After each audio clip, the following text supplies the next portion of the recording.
scrambled for shade, but even the shadows disappeared. The earth had become hell. Enter Hao Yi, a celestial archer. He raised his bow. One shot. A sun fell from the sky. 2 shots.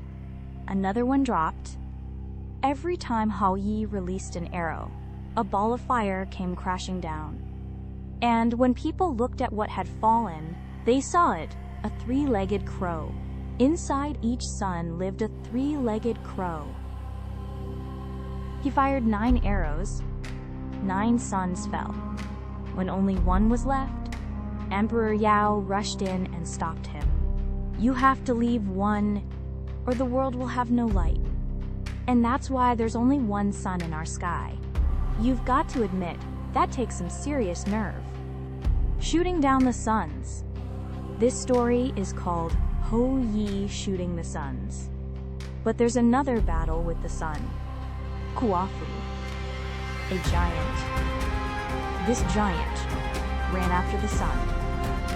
He couldn't stand watching it set, because when darkness came, people suffered. So he chased the sun westward, and he was fast. So fast he nearly caught it.